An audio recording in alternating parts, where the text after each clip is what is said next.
안녕하세요. 오늘도 사연 살롱을 찾아와 주셔서 감사합니다.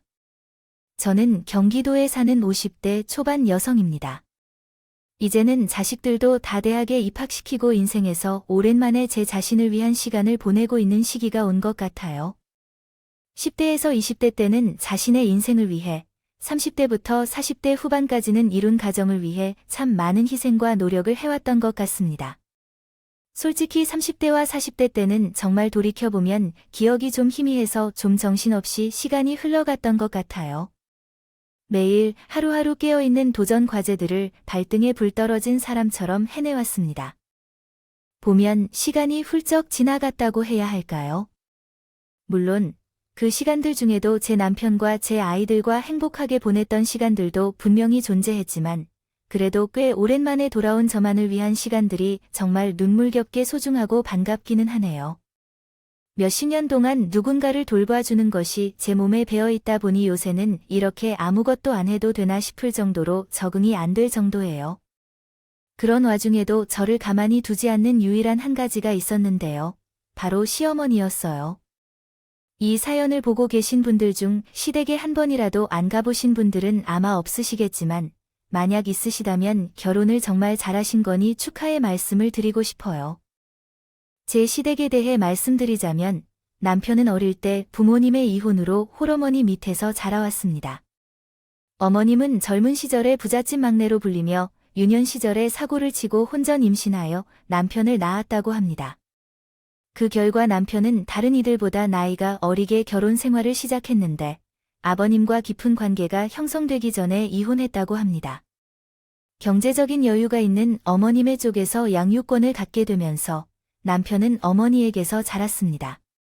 두 부모는 이후로 사이가 좋지 않아 하루도 만나지 않았다고 합니다.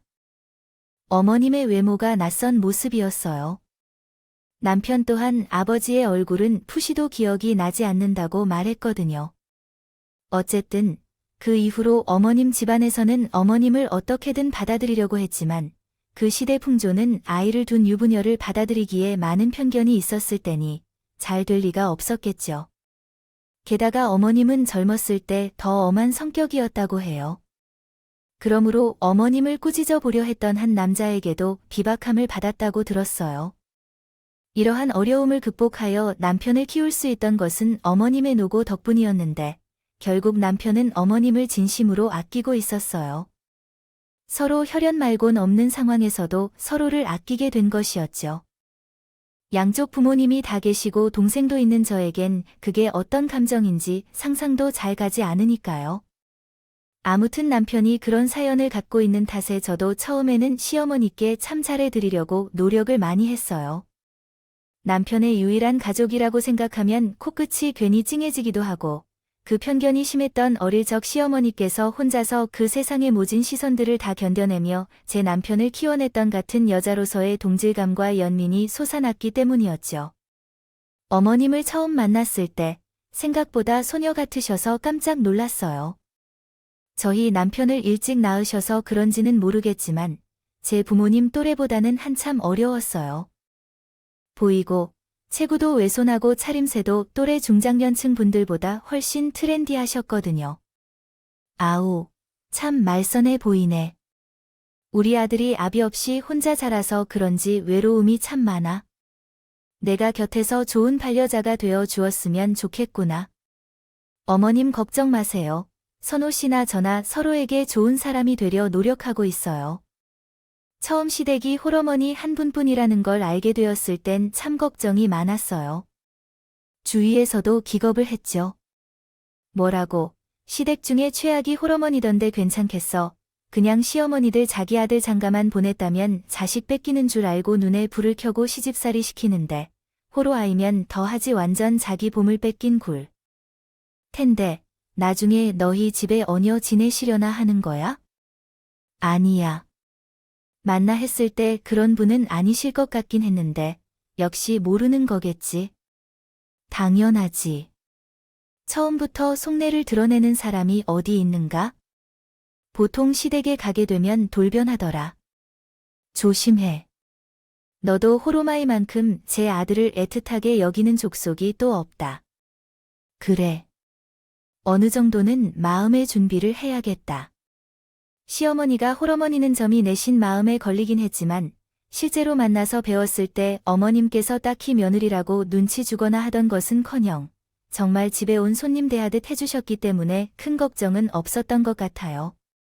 오히려 처음에는 어머니를 만날 때마다 아들보다 더 반갑게 맞아주시는 어머님 덕분에 저도 시댁에 가는 길이 기분 좋았어요. 아, 딸이 없어서 선호에게 비밀로 하고 싶지만 실은 딸을 꼭 가지고 싶었어요. 근데 사람 일이 마음대로 되어야 되잖아. 이제라도 예쁜 딸이 생겼다는 게 기쁘네요. 어머님은 딸 로망이 있었다고 하신 말씀이 진심이었는지요? 네일샵에 데리고 가서 함께 미용을 받거나 옷 쇼핑을 하거나 이것저것 사주시거나 하며 딸과 할 만한 데이트를 많이 해주셨어요. 어머님은 아버지로부터 물려받은 재산이 있어서 그 부분에서 저희에게 부담이나 눈치를 안 주고 내려주려고 했어요. 그래서 오히려 우리가 말리기가. 어머님은 우리에게 잘해주시는 것도 너무 좋고 감사하지만 어머님께서 우리에게 돈을 주는 것은 어떻게 받아야 하는 건가요? 어머님께서 건강하게 잘 지내주시는 것만으로도 우리는 참 좋아요. 아, 우리 며느리가 참 심성 좋고 착한 것 같아요. 지금의 세상에는 그런 사람이 없어서 정말 좋아하고 싶어요. 저 현주는 제 딸 같고 엄마도 참 소중히 여기는 아들이야. 서운한 게 매번 있을 텐데 우리 엄마가 뺏기게 생겼네. 사이가 좋으면 감사해야 하는데 무슨 질투를 하니? 너도 잘난 걸 알고 살아야 해. 아니요, 아니야. 안 그래요. 현주야, 네 맞아요. 어머니, 나도 내 와이프를 잘난 거라 생각해. 아니죠. 그래서 데리고 온 거지. 그렇지 않았으면 데리고 오지 않았을 거예요. 그리고 말은 잘해요. 시댁에 간다고 해도 저와 남편, 그리고 어머님뿐이라서 그런지 저희는 참 사이가 좋았어요. 좋은 정도가 아니라 만날 때마다 화기애애해서 저도 말만 듣던 새로운 가족이 생긴 느낌이었어요. 때로는 친정과 트러블이 있을 때면 시댁이 낫다는 생각까지 들 정도였으니까요. 그러나 이 평화가 오래 가지 않았어요. 결혼한 지 3년이 지난 시점에서 저와 제 남편 앞에 상상할 수 없던 존재가 나타났으니까요. 해가 바뀌고 서류가 왔을 때요. 어느 날은 친정 부모님과 시간을 보내고 다른 날은 시어머니를 모셔서 소문난 맛집으로 식사하기로 했어요. 엄마, 저희 왔어요. 벌써 도착하셨어요. 먼저 들어가세요. 저희도 곧 들어갈게요. 벌써 오셨다니 서둘러야겠네요. 예약했어서 다행이에요. 그날 어머니께서 먼저 도착하셨다. 연락했더니 허비히 예약했던 방으로 들어갔어요. 그런데 어머님은 젊은 부부와 함께 앉아 계셨어요. 순간 잘못 보았는지 의심했지만 눈이 마주칠 때 어머님은 환하게 웃으며 손을 내민다. 낯선 부부의 얼굴 중 남자의 얼굴이 굉장히 익숙했어요. 안녕하세요. 처음 뵙겠습니다. 저는 순간 비명을 지를 뻔한 일이 있었어요. 편의 얼굴과 똑같은 얼굴을 한 사람이 있었거든요. 남편도 깜짝 놀란 듯 몸이 굳어서 차마 들어오지 못하고 문 밖에서 머물러 있었어요. 잠깐의 정적 끝에 남편이 겨우 입을 열었죠. 엄마, 이게 무슨 일이에요? 누구예요? 이야기하자면 길구나. 이리들 와서 앉으세요. 손지아는 어머님의 옆자리에 앉아 반대편 부부의 얼굴을 마주하면서 그 순간의 기분을 정말 말로 표현할 수 없었어요. 남편과 꼭 닮은 얼굴을 한 남자는 평범한 형제라고 하기에도 너무 얼굴이 닮아 있어서 나도 놀랐는데 그럼 남편은 어떻게 받아들였을지 궁금해지네요. 어머님은 우리의 반응을 예상했던 모양이며 남편의 반응을 살필 때 이야기를 하셨다고 합니다. 사실은 나와 아빠 사이에 당신 이외에도 다른 아들이 있었다네요.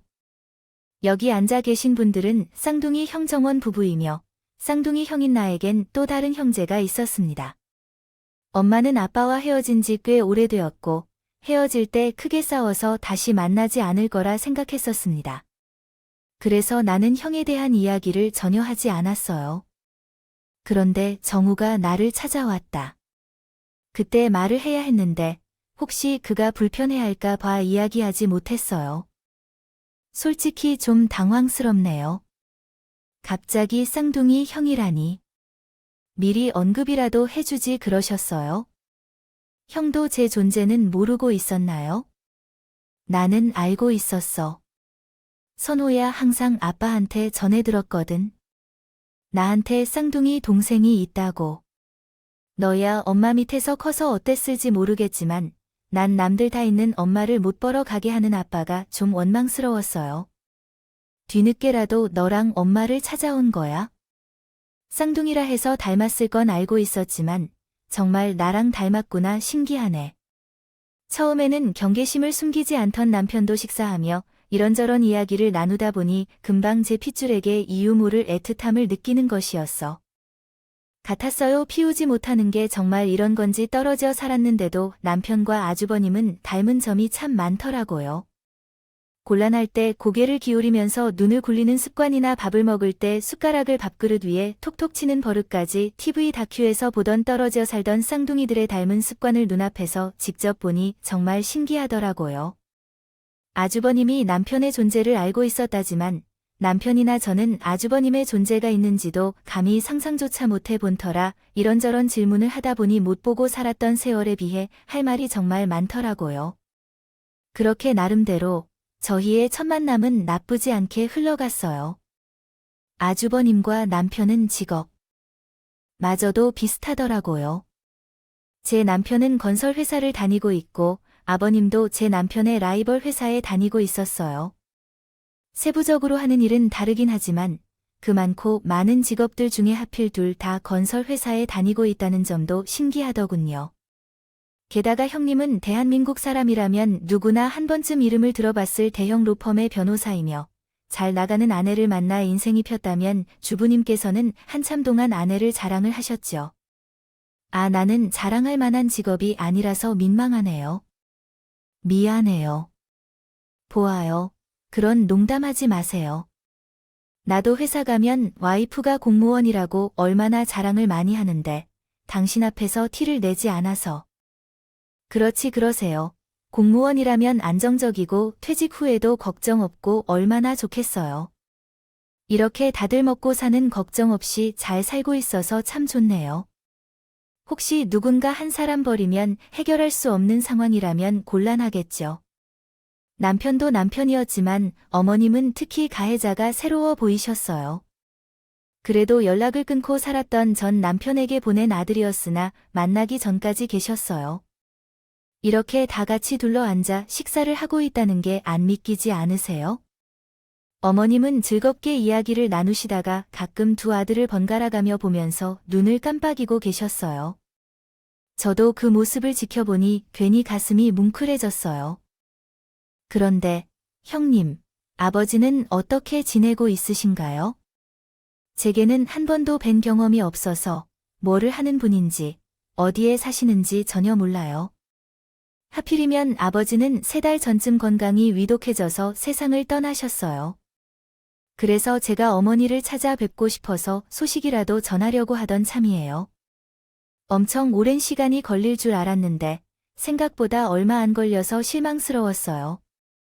이렇게 될 줄 알았으면 성인이 되고 나서 진짜로 당신과 엄마를 찾아서 만나보는 생각도 들었었고요. 아, 그래서 그랬구나. 아닙니다. 그렇지만 이제라도 이렇게 만나게 된 것이 어디예요. 저는 나에게 형님이 있다는 것을 상상조차 못했었는데 이렇게 우리를 찾아와 주셔서 감사해요. 사실 그 역할은 부모가 해야 했던 것이지만 이렇게 이혜미가 해줘야 했는데요. 미안하다. 그 사람 모습을 보기 싫어서 너를 한 번도 안 보았구나. 앞으로 함께 행복하게 살아보자. 엄마, 제 사랑하는 사람과 앞으로 잘 지내겠습니다. 아주버님 소식을 듣고 저희는 모두 함께 돌아가신 시아버지의 묘소에 함께 가기로 했어요. 교류가 자주 일어나게 되었고 함께하기로 한 새로운 동네가 생기게 되었어요. 오랫동안 함께하지 못했던 시간을 메꾸기 위해 아주버님의 노력 덕분에 시댁 방문 비율이 많이 늘었어요. 전에는 어머니가 혼자 계시는 것이 마음에 걸려 다른 집 부부들에 비해 시아버지의 묘소를 방문하는 주기가 짧았는데 아주버님이 함께 하시면서 변경되게 되었습니다. 거의 2주에 한 번씩 시댁에 방문하는 것 같아요. 시댁에서 가족들과 시간을 보내게 되었던 것 같아요. 시댁 가족들은 딱히 크게 불편하게 하는 부분은 없었지만 시댁은 시댁이고 방문하는 일정 자체가 제게는 스케줄로 느껴져서 방문이 자주 이루어지면 피로를 느끼곤 했어요. 처음 몇 달은 남편이 좋아하는 모습을 보며 저 또한 기분이 좋아져서 그렇게 괜찮았지만 계속되니 방문을 줄이고 싶다는 생각이 들었어요. 요즘에는 시댁에 너무 자주 가는 것 같지 않아요? 그래도 우리는 자주 가는 편인데 앞으로는 좀 불필요한 방문은 줄이면 어떨까요? 시댁 방문 약속 때문에 요즘 친구들하고 오랜만에 만나지 못한 것 같아. 응, 맞아. 그럼 너는 그렇게 하고 나는 혼자 갈게. 아, 그것도 괜찮은데 우리 함께 가는 게 더 좋지 않을까? 내가 혼자 가면 어머님께서 분명히 또 따로 연락하실 것 같아서. 그럴 것 같긴 한데 너야말로 주말에 만날 친구도 있고. 하지만 난 별로 만날 사람도 없고 가족과 함께 시간을 보내는 게 재밌고 좋아서 그렇게 하고 싶은데. 아무래도 너는 좀 불편한 거지? 불편하지는 않은데 너무 자주 오니까 조금은 피곤해. 아무리 다들 잘해주신다고 해도 눈치를 아예 안 볼 수는 없으니까. 그럴 것 같아. 시댁 식구들이 싫다는 게 아니니까. 이해해 주라. 알겠어. 그럼 서서히 줄여보자. 나는 밖에서 형이랑 따로 만나보던지. 그렇게 할게.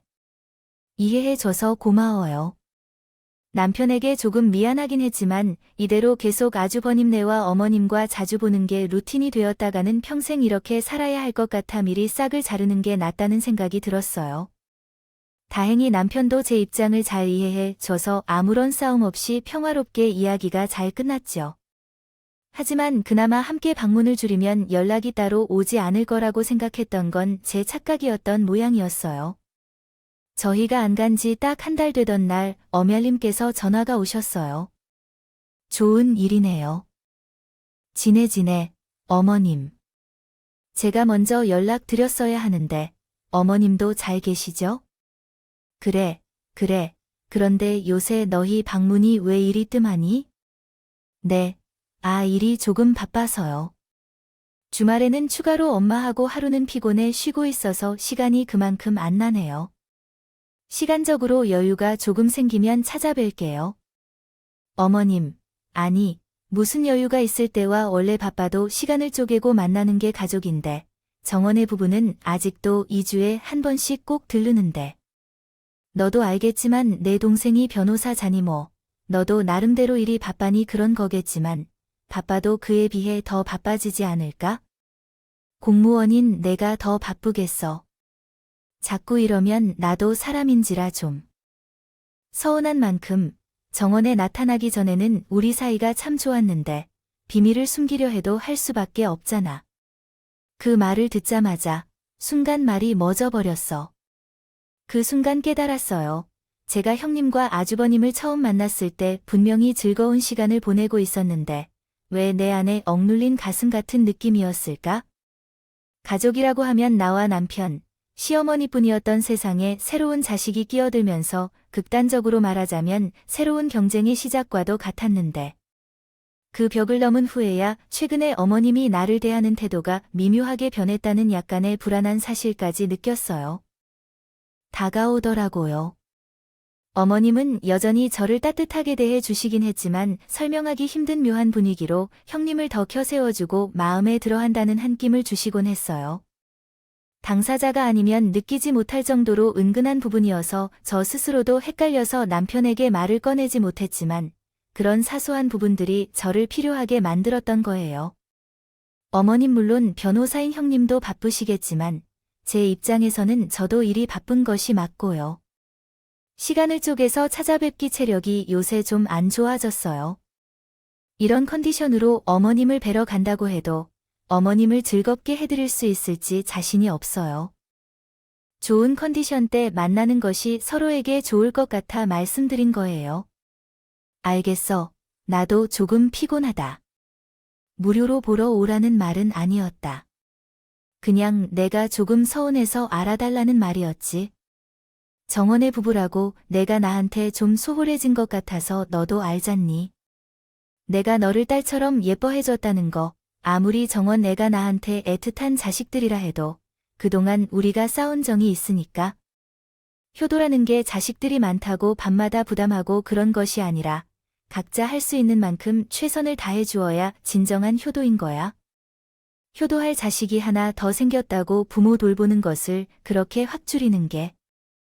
정원 부부도 요즘 너희 뜸해졌다고 아쉬워하더라.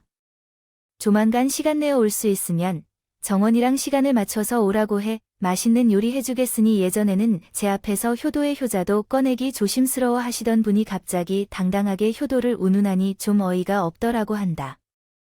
어머님께서 이렇게 태도가 달라지신 것은 아주버님의 영향이 컸다. 그동안 못 빼앗고 살아왔던 만큼 효도를 하겠다는 걸 늘 강조하셨는데 그때마다 제가 형님까지 묶어서 효도를 하겠다고 했거든. 그 말이 부부 사이에서 어떻게 정리되었는지는 모르겠지만 개인적으로는 남편이 그러면 싫을 것 같았다. 남편 역시 그런 내 성향을 알아서 그런 것인지. 아주버님이 나타나기 전에는 어머님도 저희 호의를 당연하게 여기지 않고 항상 감사를 표해 주셨어요. 예전에는 한 달밖에 되지 않았는데 왜 이렇게 변한 것인지 의문을 제기하시는 말씀은 하지도 않으셨습니다. 자주 방문해 주시는 것만으로도 감사해하던 분이셨고 더 잘해드리고 싶은 마음이 솟아올랐습니다.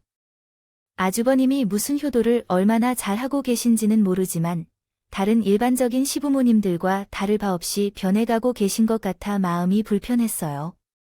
그러나 저 또한 어머님의 말씀대로 오랜 기간에 걸쳐 쌓아온 좋은 관계와 감정이 남아있어 어머님이 그렇게 마냥 싫다거나 그런 것은 아니었습니다. 단지 변해버린 태도가 당황스럽고 부담스러운 정도였지요. 어머님의 입장에서는 저희가 변했다고 느끼실 수 있겠다고 생각하니 그러시는 것도 이해가 안 가는 것도 아니었어요. 네, 어머님 바쁜 걸 정리하고 조만간 남편이랑 시간을 맞춰서 찾아뵐 거예요. 웬만하면 겨우 늘려놓은 시간을 유지하고 싶었지만 어머님이 말씀하시는 걸 보니 한번 방문해 봐야겠다는 생각이 들었어요. 아주버님과 형님이 어떻게 계시는지, 어머님이 이렇게 나오시는 건지 궁금해졌거든요. 그렇게 오랜만에 어머님 댁에 방문하는 날이 다가왔어요. 어머님은 정원에 이때 오신다며 설레발을 잔뜩 치셨던 것 같아요. 왜일까요? 당연히 아저씨께서 먼저 오실 줄 알았어요. 그런데 막상 도착하니 아저씨를 보이지 않았어요. 어머니, 아저씨는 아직 오지 않으셨어요. 저녁에나 올 거예요. 그는 자주 오는 대신 저녁에만 잠깐 들리곤 했어요. 아, 그렇군요. 우리 청어가 어릴 적부터 계속 엄마가 해주는 집밥을 먹지 못하고 자랐다니. 그래서 내가 요리를 해주면 그렇게 좋아한다고 해요. 평일에도 저녁 때쯤 오면 맨날 집밥을 해달라고 요구하더라고요. 역시 괜히 엄마 손맛이란 말이 있는 게 아니라고 하지 않을까요? 게다가 요즘 와이프도 변호사로 일이 바빠서 살림을 거의 못하지 돼요. 둘이 있으면 맨날 배달시키곤 해요. 나는 외식을 하거나 라면을 먹거든. 내가 그런 모습을 지켜볼 수 있겠어? 결국에는 우리 집에 와서 저녁을 먹으라고 했어. 아, 그래서 자주 오시는 거예요? 응, 아니에요. 그래서 자주 오신다고 하니까 저는 챙겨주고 싶어서 그러는 거고 그들은 저를 보러 오는 거지. 어머님은 놀라셨지만 무언가 섭섭한 기분이 들어요. 하지만 내가 너무 나쁘게 생각한 것 같아서 금방 털어내버렸어요. 저나 제 남편 상식은 시어머니 집에 방문하러 간다면 낮부터 와서 긴 시간을 보내고 저녁을 먹고 헤어지는 것이 어머님을 만나는 루틴이거든요. 저녁쯤에 오고 저녁을 먹고 헤어진다는 거죠. 식사 후 잠깐 티타임을 가져도 시간이 그리 길지 않아요. 그래서 그 시간을 보기에는 너무 짧게 느껴졌어요. 하지만 그 시간을 보겠다고요. 어머님께서 저녁상을 매번 차리게 하는 것이 안 찾아뵙는 것보다 더 고생스럽게 만드는 것 아닌가 하는 괴로운 생각이 들었습니다. 그러나 어머님이 그것을 좋아하신다고 하시니 그것에 대해 마음을 털어놓고 넘겼습니다. 그래서 오늘도 평소처럼 어머님과 카페를 가거나 산책을 하며 시간을 보내고 저녁에 집으로 돌아왔습니다. 문득 엄마께서 더 큰 아들을 기다리셨는데 언니 제가 너무 갑작스럽게 찾아왔다 보니 정말 깜짝 놀라신 것 같았습니다. 그럼에도 불구하고 어머님은 반갑게 맞아주셨는데 너무 감사했습니다. 집안에 들어서서 남편과 함께 일어나서 인사를 하는데 형제 중에서 형님은 보이지 않았습니다. 그때 아버님께서 갑자기 현관 비밀번호를 공유해 주신 건지 아니면 갑자기 찾아오셔서 깜짝 놀라셨는지 모르겠지만 어느새 아주버님이 집 안으로 들어오셨습니다. 아주버님께서 형님을 언급하셨을 때 와이프가 오늘 바빠서 와주지 못하셨습니다. 저는 못 왔어요. 나만 왔어요. 그런데 엄마가 음식 냄새가 안 나네요. 아직 저녁을 안 했어요. 제가 배고프니까 도착하기 전에 좀 차려달라고 했거든요. 제가 할 거였으면 당연히 그렇게 했을 텐데, 근데 얘들이 괜히 밥하지 말고 나가서 먹자고 해서 맛있는 거 사준다고 해요. 아, 외식 지겨운데 엄마가 해주는 집밥 먹고 싶은데 근처에 맛있는 횟집이 있어서 예약해놨어요. 맛있으니까 한번 드셔보세요. 애도 아니고 집밥 촬영하는 아주버님의 모습이 가관이더라고요. 표정이 굳어지는 걸 애써 풀고 타이르니 아주버님이 어쩔 수 없다는 듯 따라 나섰어요. 식사를 하며 어색했던 분위기가 좀 풀리나요? 아버님이 생각지도 못한 얘기를 꺼내시더라고요. 엄마, 혹시 내가 결혼해서 아이가 생기면 우리 집에서 조금 돌봐주실 수 있을까요? 어머님 모시고 살게 뭐야, 형님 형수님이 임신하셨어요. 어머님이 거절하실 것이라고 생각했어요. 어머님은 평생 동안 남편도 없이 아들을 키우느라 힘겹게 살아오셨으니까요. 그래서 만약에 우리가 아이를 낳게 된다면 우가 부부는 많은 도움을 받기 어려울 것이라는 생각으로 거절을 하셨다. 저희는 처음부터 시어머니가 도움을 주길 원치 않아서 상관없었어요. 시어머니가 육아를 도와주는 것이 당연하다고 생각하지도 않았고요. 그런데 저에게 당연한지 알아보는 태도로 질문하는 아버님의 모습에는 조금 당황했지만 더욱 당황스러운 건 어머님의 대답이었습니다. 그래, 그럼 내가 봐줘야겠네요. 어떻게 해야 할까요? 웬만하면 일 그만두라고 할 텐데 마누라가 변호사라 그만둘 수 없다는 말을 못 하겠네요. 벌어도 우리 마누라가 더 번다니까 우리 마누라는 평생 일을 해야 한다는 거죠. 그러려면 아이만 호딱 낳고 빨리 복귀할 수 있도록 엄마가 도와주셔야죠. 그래요. 알겠어요. 엄마가 아이를 돌봐주는 일은 이자에 해방되지 않는다고 절대로 말씀하셨지요? 보다 못한 남편이 서두르며 한마디 해보자고요. 어머님이 울듯 말듯한 표정을 하시더군요. 그래도 어떻게 해야 할지 도움을 받을 곳이 나밖에 없는 것 같은데 이 말이 맞는 건가요? 며느리가 변호사님의 일을 그만두도록 하기도 아깝고 무슨 직업을 바라보며 아이를 보아야 할지 결정하는 거죠. 아니잖아요. 형, 엄마가 어릴 때 아버지도요. 아, 내가 없이 키우다고 고생 많이 하신 거 알아. 엄마나 성인이 되자마자 이제 해방이라고 엄청 좋아하셨어. 아기를 맡겨보는 것에 대해 다른 방법을 찾아보는 것이 좋을 것 같아. 형수님 친정 쪽에서 도움을 받거나 베이비시터를 고용해도 돼. 장모님께 맡기면 너무 눈치가 보일 테니까. 마누라가 일하느라 바빠서 내가 아이를 픽업해야 하는데 매번 불편해서 어떻게 해야 할지 모르겠어. 더구나 나는 이미 어릴 적에 엄마 없이 자라왔고 그곳에서 자신의 딸을 아까운 사람과 결혼했다는 것을 엄청 싫어해. 게다가 요새 베이비시터들이 아이들을 학대하는 경우가 많다는 뉴스를 듣고 불안해서 어떻게 맡길지 걱정돼. 그래서 걱정 마라 하고 한 번 시도해봤는데 두 번째는 할 수 없을 것 같아. 그리고 이번에 완전히 혼자가 아니고 아이들을 보는 동안만 돌볼 수 있는데 나는 계속해서 일하거나 다른 일을 처리해야 해. 퇴근하면 되니까 괜찮아. 말씀하신 대로 어머니의 표정이 어두워졌었어요. 일이 패턴처럼 반복된다는 것을 보니 이해하겠더라고요. 아버지는 스스로가 엄마 없이 잘 해낸 점에 대한 어머니의 한을 풀기 위해 노력하시는 것 같았어요. 어머니는 그 일로 인한 죄책감 때문에 아버지와 형님에게 과도한 부당한 행동을 취하고 계신 것 같았고요. 아버지는 저녁을 먹고 바로 일상적인 집안일을 해야 한다며 급하게 일어나셨어요.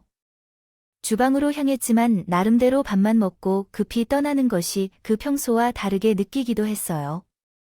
어쨌든 마음에 들지 않는 점이 몇 가지 있었는데 남편도 제 생각과 같은 것 같네요. 엄마에게 얘기해보세요. 어떤 일이 힘들다고 말하면 그렇죠. 왜 그렇게 거부적으로 행동했는지 이해가 안 가요? 젊은 사람들도 늙으면 골병을 겪는데 엄마도 그런 걱정을 하나 봐요. 그래도 자식을 떠올려서 걱정되는 모습이 보여 걱정돼요.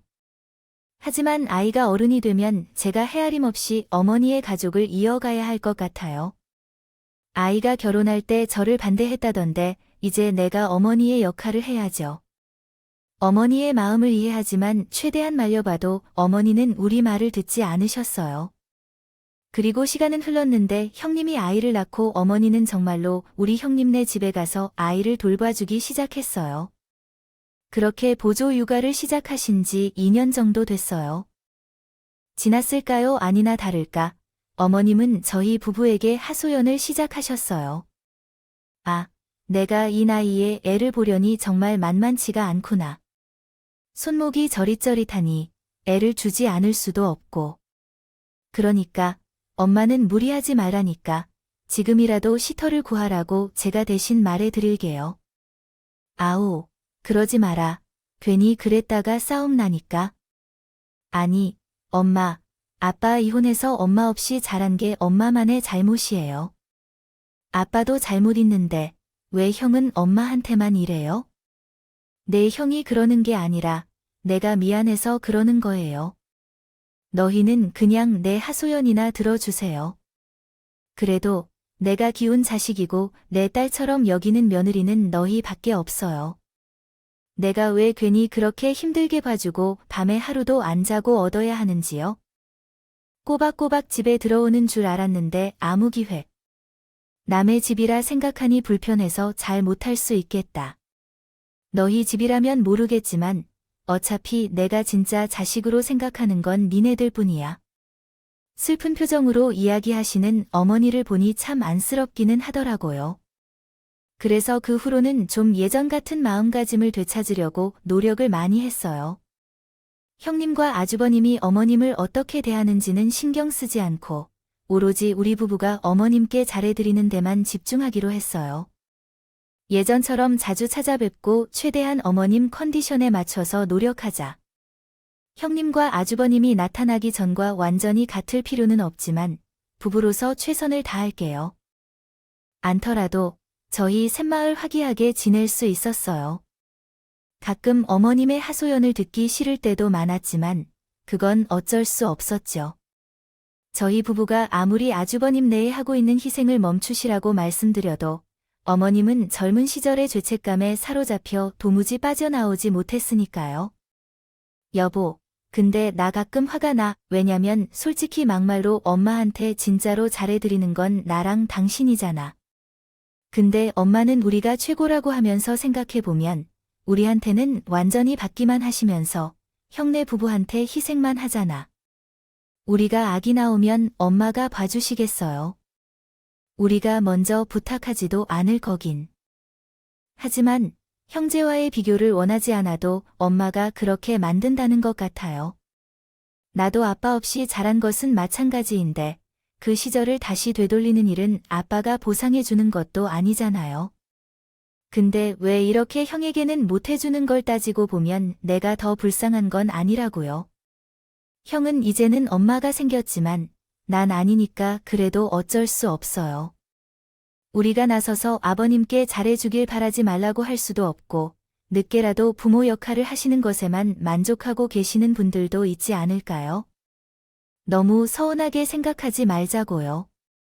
그렇다고 우리에게 못해주는 것도 아니라고요.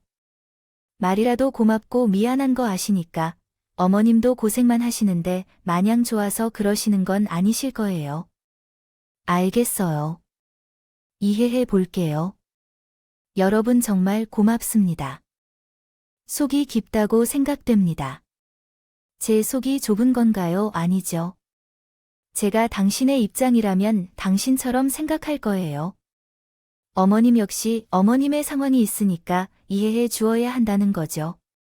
그렇게 남편을 다인 것이 무색하게 어머님은 우리 부부밖에는 없다고 합니다만 결정적인 순간에는 꼭 제 편을 우선으로 하셔서 저희를 서운하게 만드신 적도 있었죠. 사람이니까 저희도 화가 날 때도 있고 서운할 때도 많았지만 그런 부정적인 감정이 들 때마다 서로를 달래며 어머님을 잘 대해왔습니다. 어느 날 어머님께서 재산 분할에 관해 이야기하고자 하셔서 제게 부르셨어요.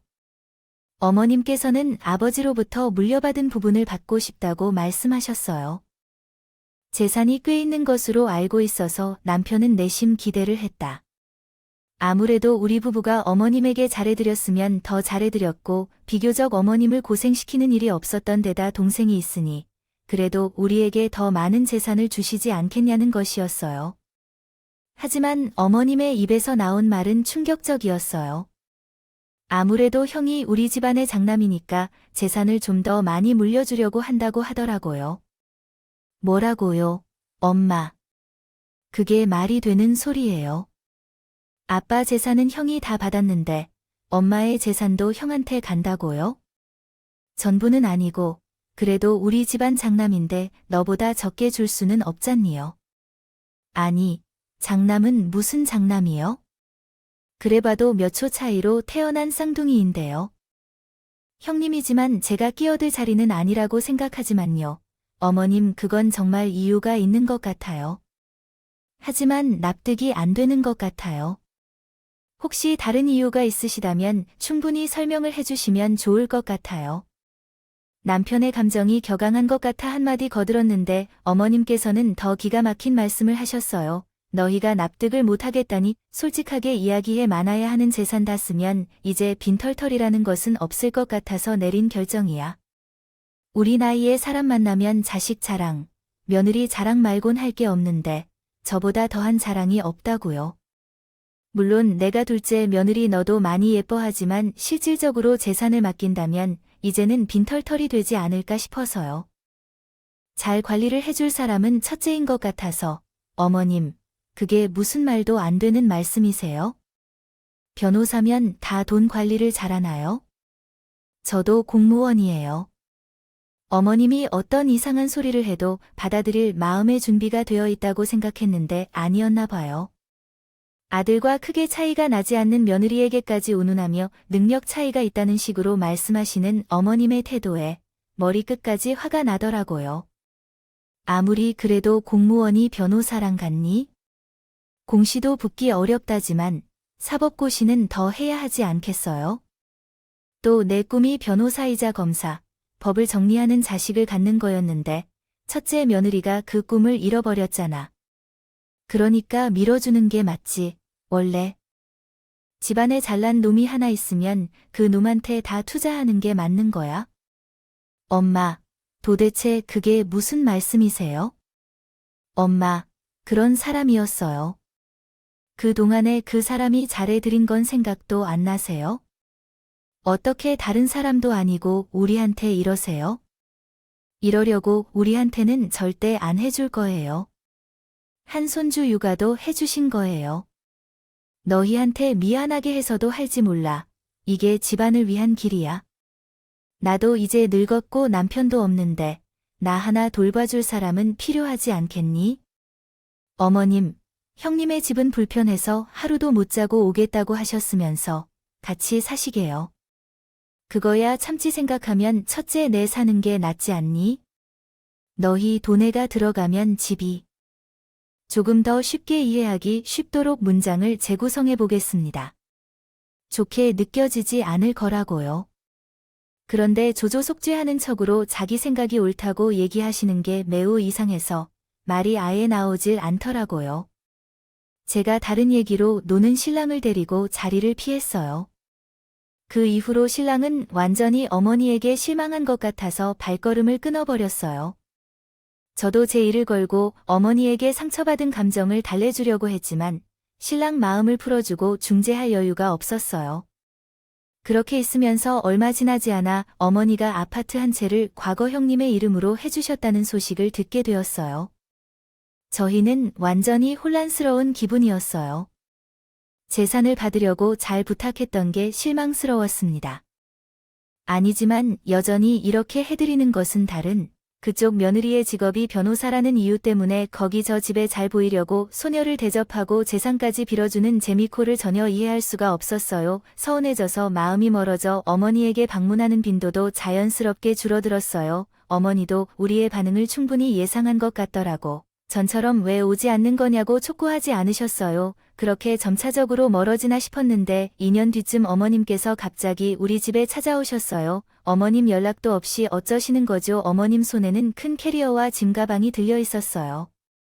그 순간 그들의 새로운 기운을 느꼈고 더 이상 그들과 살 수 없다고 결심했어요. 저희는 어머님과 서먹해졌다고 오해했어요. 어머님께서는 실제로 아버님과 함께 계신 줄도 몰랐고 알고 보니 반년 전부터 아버님과 함께 계셨다고 하더라고요. 그들은 계속해서 특히 너무 많이 하는 것에 대해 감사해하지 않고 당연하게 여기며 나는 더는 그런 취급을 받아서는 못 살겠다고 생각했어요. 그 집에 머물러 있으면 내가 더 편하게 생각되기도 했어요. 오늘부터 여기서 지내려는 의사를 물어보지도 않고 갑자기 짐을 싸들고 찾아오시며 여기서 함께 지내시겠다고 선언하시는 어머님의 태도에 대해 제가 남편에게 알리더라도 화를 낼 필요가 없다고 판단이 들었습니다. 그래서 매우 단호하게 거절했어요. 죄송하지만 그건 불가능한 것 같아요. 지난번에 어머님이 그러셨던 것 기억나세요? 어머님이 우리 집이 좁다고 말씀하신 것이 사실이에요. 어머님을 숙박시킬 방이 없거든요. 아무 방이라도 마련해드리면 되는 줄 알았는데 방 정리는 천천히 할 수 있고 편히 쉴 수 있는 공간만 필요하다고 생각했어요. 그러나 갑자기 오셔서 함께 지내자고 하면 저희에게는 어려운 일이에요. 곤란합니다. 그리고 막말로 공무원 며느리한테 빨대 꽂을 게 어디 있다고 여기서 지내겠다고 하시는 거예요. 변호사의 재산도 물려받아 부자된 며느리한테 가서 비위 맞춰드리고 쾌적하고 넓은 집에서 지내시는 게 낫지 않으시겠어요? 예, 그건 이미 우리는 어머님께 할 만큼 했다고 생각합니다. 그걸 부지런히 만든 건 어머님이 아니세요. 효도는 우리한테 다 받으시고 재산은 아버님네 다 드리고 이제 와서 필요하니까 다시 우리한테 돌아오시면 우리가 뭐 반겨드릴 줄 아셨어요? 적어도 어머님께 잘해드린 보람은 있게 서운하진 않게 해주셨어야죠. 얼른요. 돌아가세요. 절대 우리 집에 어머님이 계신 일은 없을 텐데요. 너, 이거, 선호랑 얘기가 된 거야. 선호는 어디니? 선호야, 내 아들 선호 씨는 출장 중이어서 당분간 집에 없어요. 어머님도 주무실 거 알아서 잘 구해보세요. 그리고 어머님한테 실망은 선호 씨가 더 했음. 더 했지, 덜하지 않아요. 효도는 재산을 물려받은 집에 가서 받으세요. 그럼 이만 문을 닫습니다. 쾅하는 소리와 함께 문을 닫아버리니 참 속이 시원하더라고요. 연락 안 하고 지낸 지도 반년이 다 되어가는데 저렇게 뻔뻔하게 나타나 같이 지내자고 할 줄은 꿈에도 몰랐어요. 나중에 사실을 알게 된 선호 씨는 화나는커녕 잘했다고 제 어깨를 두드렸습니다. 주더라고요. 자기가 그 자리에 있었으면 더 크게 화를 냈을지도 모른다면서 당신이 그 정도에서 끝내서 다행이라고 하더라고요. 그러게 잘하는 자식한테 보상은 못 해줄 망정 서운함이 싸게는 하지 말았어야지. 어머님께서 그랬대. 판단이 평생 효도할 자식 하나를 잃게 만들었네요. 자식한테 대접 못 받는 부모님들은 잘 보면 다 그럴 만한 이유가 있는 것 같아요. TVN 드라마에 나올 법한 자극적인 사회다 얘기는 아니지만 살면서 시어머니를 상대로 이렇게 속 시원하게 할 말 다 하고 큰 액션을 취해 볼 수 있었다는 게 저한테는 새로운 경험이었던 것 같아요. 앞으로는 꼭 참지 말고 할게요. 말하기 하는 것만으로는 부족해요. 시댁이란 이유만으로 참지 말고 불공평한 상황에 처했을 때는 소리를 내세요. 변화가 오지 않을지라도 그 속 시원함은 오랫동안 지속되어서 화를 억누르는 데 도움이 되었어요. 며느리가 시어머니를 비난하는 것은 과거나 현재 모두 나쁜 일이지만 이제 며느리들이 나쁜 말을 듣지 않아도 되는 시대가 오고 참고만 사는 시대는 이미 오래전에 지나간 지 오랬어요. 이제까지 내 이야기를 들어주셔서 감사합니다. 가족 모두 항상 건강하고 행복하세요. 여러분의 지지와 현명한 조언을 기대합니다. 좋아요와 구독은 저에게 큰 힘이 됩니다. 오늘도 좋은 일 가득하시길 바랍니다. 네, 다른 도움이 필요하시면 언제든지 말씀해주세요.